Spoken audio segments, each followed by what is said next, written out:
toddler, I was fascinated with the big kids who would zoom down the hills in front of our house, white knuckles gripping the handlebars, wind whipping through their hair, smiles of pure joy on their faces. I longed to experience the ecstasy of riding a bike without training. Finally, the day came. Dad would take me to the soccer field. I was going to learn how to ride my bike without the training. We arrived at the soccer field, and after a couple of hours, I was confident that I could ride along that white line without falling over every time. Dad and I were sitting down on the side of the soccer field, taking a short break. Dad looked over at me, and I heard him say, "Great job, Jonson. You get out there, and you'll do great on the pavement." What he meant to say was, if you have a little more practice, then you're ready to go out on the pavement. And what he actually said was, get out there and lose some skin on that pavement. Well, I did. And that first week, by the end of that first week, I had more scrapes than skin on my body. All that hard work did finally pay off. But thinking back, at least I had skin on the soccer field. All this time, my little sister Sasha had been wanting to be able to ride a bike without training. Mom and Dad told her that she wouldn't be allowed to get a big bike that was her size until she had learned how to ride her little bike. It was obviously too small for her, and she was convinced that given a bigger bike, she would be able to ride in no time. Finally, a neighbor took pity on her and gave her a bike that was just the right size. After she had got on that bike, it took her about 2 seconds to figure out how to ride it. She rode down the road, and when she got off that first time, she looked over at me, and she said, "Wow, I picked that up fast."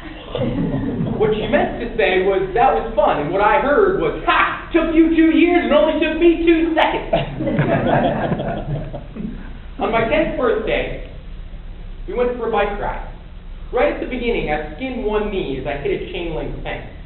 This should have been a sign we should have turned back right then, because there was no way we were going to manage to finish this bike ride without a problem. But no, we decided we were going to keep on going. We were going to finish this bike ride no matter what happened. We got to the beginning of the trail, and there was a small paved section.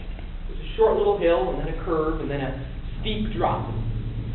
Dad and I came around the curve. He zoomed on ahead down the drop. As he looked back at me, I was surprised to see a look of malicious glee on his face. He looked insane. And as he hollered back to me, his voice had a hint of crazed insanity.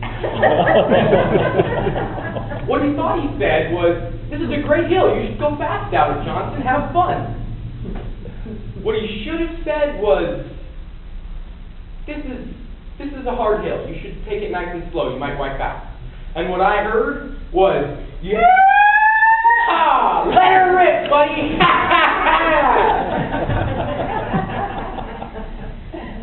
Well, I've never been one to disobey my father, so I went as fast as I could down that hill. I kept my hands on the brakes just in case something would go wrong. As I reached the bottom of the hill, there was a 3-millimeter drop onto the gravel. So I grabbed the handlebars and squeezed the brakes with all my might because I panicked at that second. When I hit the ground, the bike stopped. I didn't. I flew over the handlebars. Well, I let her rip, and I ripped both elbows, both knees, both hands, and my face. Through all these experiences, I learned that there's a big difference between what you hear, what someone said, and what they actually meant.